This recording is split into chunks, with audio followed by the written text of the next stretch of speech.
Bonjour à tous, salam alaikum à tous les internautes de Senbox.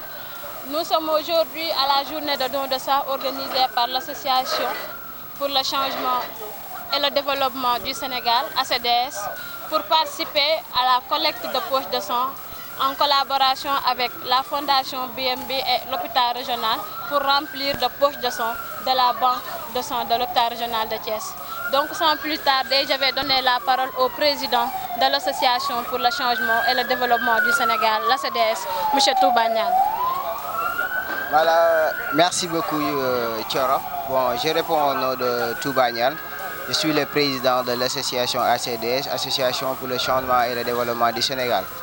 Donc aujourd'hui, on est là dans le cadre d'une journée qui est une journée de don de sang en collaboration avec la Fondation BMB. C'est suite à un appel venant de l'hôpital régional de Thiès qu'on a jugé nécessaire d'organiser cette journée. C'est pour soutenir l'hôpital, comme l'a si bien dit mademoiselle Thioro. La banque de sang de l'hôpital n'a plus de stock pour assurer en cas de besoin. Donc en tant qu'association et en tant que jeune, on a jugé nécessaire d'organiser cette journée. Donc voilà, c'est l'origine de cette organisation même. Voilà, comme je l'avais tout dit au début, on participe à la collecte de poches de sang envers la banque de sang de l'hôpital régional de Thiès. Quel était le pari fixé? Bon objectif ngeen budget won manam ñaata poche de santé ji ngeen waxone ni mom ngeen fi jëlé ci journée bi? Absolument, comme vous le savez, l'hôpital régional de Thiès a besoin chaque année 1000 poches. Donc il fallait mener des actions qui vont les mener. C'est à travers nous les jeunes, c'est à travers nous les associations qui doivent s'organiser, d'organiser des journées comme celle-ci, voilà, d'aider l'hôpital régional. Donc à notre niveau, notre objectif c'est de 100 poches. Actuellement on est presque au mi-sommet. Actuellement on touche autour de 60%. Donc nous disons alhamdulillah, ce n'était pas évident comme vous le savez tous. Notre mentalité vraiment, on doit beaucoup sensibiliser la population d'avoir d'autres comportements, vraiment de bien connaître c'est quoi l'importance de donner son sang. Donner son sang, ça va nous permettre dans un premier temps de connaître notre groupe sanguin. Dans un deuxième temps aussi, nous allons bénéficier d'une consultation gratuite. Donc c'est cette formation ou bien cette information qu'on doit donner à la population, de les insister de venir massivement, de participer à ce genre d'activités-là. Donc on peut dire que le pari est prêt d'être atteint? Bon, je dirais oui. Je dirais oui, vu qu'on avait fixé un objectif. Ça nous reste presque 2 heures de temps et d'ici là, je pense que j'ai la certitude que nous allons atteindre notre objectif. Voilà, donc analysant les objectifs de l'association, la CDS, on remarque que la santé est un pilier essentiel de cette association. Et aujourd'hui, on est en train d'organiser une journée de don de sang. Alors qu'on sait tous que le don de sang, par exemple, le sang que l'on doit à une personne, que l'on doit donner à une personne, infuser un sang à une personne, c'est une question vitale. Alors qu'on remarque tous que les gens ont peur de donner du sang. Absolument. N'avez-vous pas peur de ces comportements? Les banques de sang sont en rupture de poche de sang. Absolument. Alors que c'est une question vitale. Une personne malade ne peut survivre que qui a besoin de sang ne peut survivre que lorsqu'on lui fait une transfusion. Absolument. Maintenant, yow amo jaxlé si ragal gi nit ñi ragal dem joxé do de sang dimbali nit walu bakkan nit ñi dañoo ragal lolu. Effectivement, comme ni nga ko waxé rek ñaakar lañ ci am titangé lañ ci am bu baaxa baax. Comme don de sang mom dafa doon lo xamné mënut a ñak ci dundu gi ndax sang mo doon lo xamné c'est quelque chose qui est trop rare même. Donc c'est à notre niveau d'aider l'hôpital régional vraiment que mu am lolu. Mais liñ ci ragal deug moy ni population comportement biñ tam ko ci wax don de sang mi dama xibal te alors que don de sang dépendrul ci taille. Donc ci sa organisme lay dépendre bala ñu koy jël dinañ xol exactement lan mo nek ci yow bala ñu koy jël. Donc ñom duñ ñëw rek directement jël ko, il fallait que ñu poser des questions xol sa poids est-ce que dina ko atteindre tout ça. Donc population bi dafa wara amal benen comportement bo xamné né xel mu sel lay doon. Danaka activité yi def yépp c'est dans le cadre voilà des actions sociales. Donc ñom waruñ ci xaar bañ di leen ci wo. ndax don de sang moom li ci am importance dëgg kenn mënu koo xam. Donc na population bi changer comportement na population amaat beneen gisin bu bees ñi xam ne dëgg li ñu bëgg a def dëgg xel mu sell moom moo koy jox ak njort bu rafet. donc ñu ngi ciy woowaat ñëpp ñu di ko def très souvent ndax mën nga année bi mën nga cee maye 5 fois te du la wàññi dara donc loolu moom ñu ngi ciy insister ñëpp ñi nga xam ne ñi ngi fi ñuy def des actions comme ce genre d'action là voilà. Donc est-ce que tey ACDS am na ñoo xam ne jàpp nañ ci journée bi mu bëgg leen a remercier à travers Senbox. Effectivement bon à travers je dirais la Senbox TV ndax moom mooy suñu premier partenaire avant tout ndax si je me rappelle bien notre première organisation ou bien notre première activité ñoom ñoo ci jàppoon donc ñoom dañ leen di wax chapeau à chaque fois donc journée sang bi rek ñun rek organisé ko nous sommes en collaboration avec la fondation BMB qui est une fondation qui regroupe des jeunes yoo xam ne sont des résidents ici à Thiès et partout au Sénégal donc ñoom aussi tamit ñu ngi leen remercier baax a baax ndax jàpp nañ ci baax à travers vraiment le représentant et aussi à travers l'autre président monsieur Babacar Lo ñu ngi koy remercier bu baax. Voilà donc ñoom ñëpp ñu ngi leen remercier aussi ñu ngi remercier à l'ensemble des étudiants de l'université virtuelle du Sénégal à travers leur président monsieur Moustapha donc ñoom aussi tamit jàpp nañ ci bu baax a baax donc vraiment suñu doon lim ñi ci jàpp ñëpp dina xaw a bari et aussi j'avais profité à cette occasion pour remercier la directrice de l'école primaire Malick Kelle ndax surtout moom mi ngi appuyé bu baax a baax.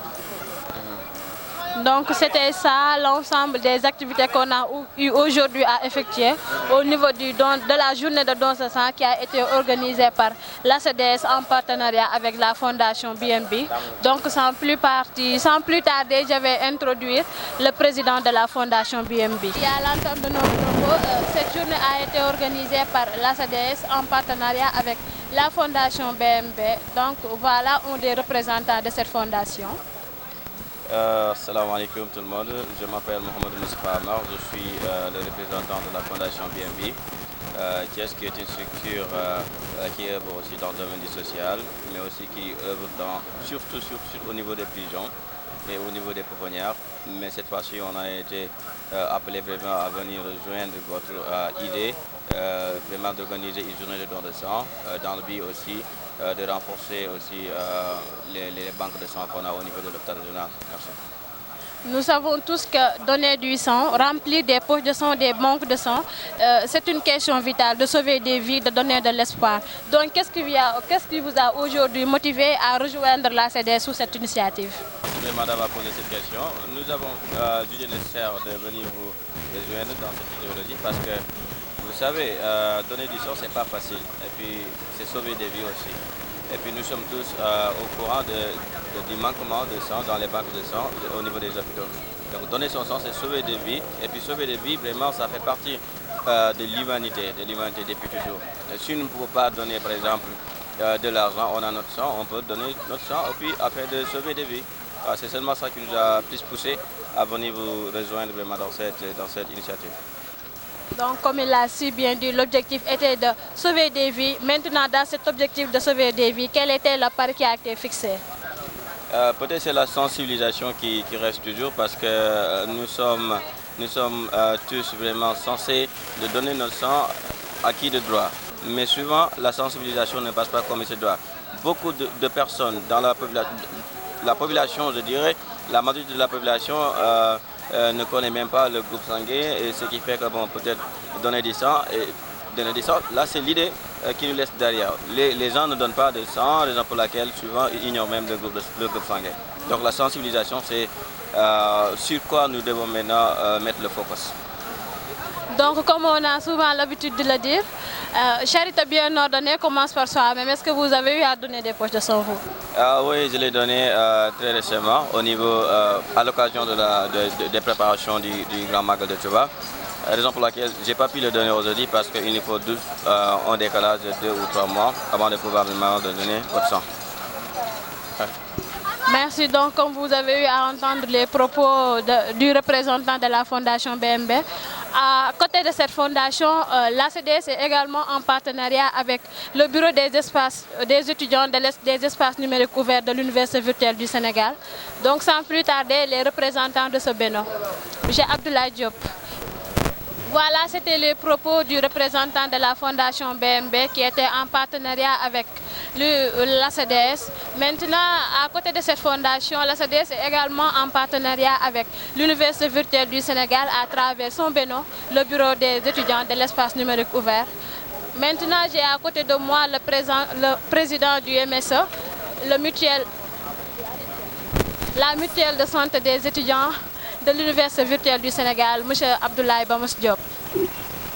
Oui, bonjour mademoiselle Thioro.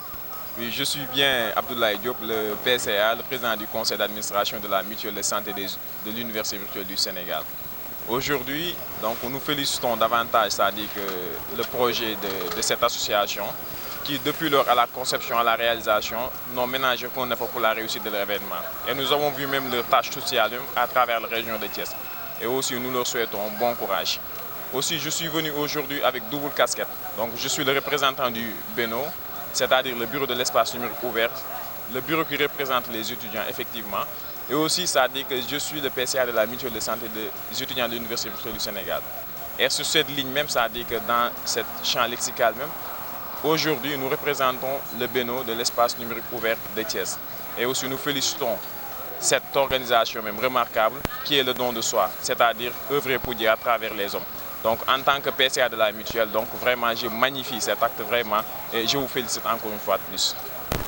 Kon ba tey ci journée don de sang bi ACDS organisé l'association pour le changement et le développement du Sénégal ñu ngi ak kenn koo xam ne bokk na ci ñu décliner le programme et les objectifs de cette association ñu koy wax Pape Thioune. Pape ñu ngi lay nuyu. waaw maa ngi lay fay soxna si. kon comme ni ñu ko waxee rek bokk nga ci mentooru ACDS tey ñu organiser journée don de sang mu nekk journée boo xam ne ça répond à un des objectifs de cette association qui est le volet sanitaire. Ban attente nga si doon am et comment tu apprécies cette journée? ok jërëjëf soxna si maa ngi lay nuyu di nuyu képp koo xam ni mi ngi bàyyi xel Senbox TV c'est ça question bi nga posé am na solo.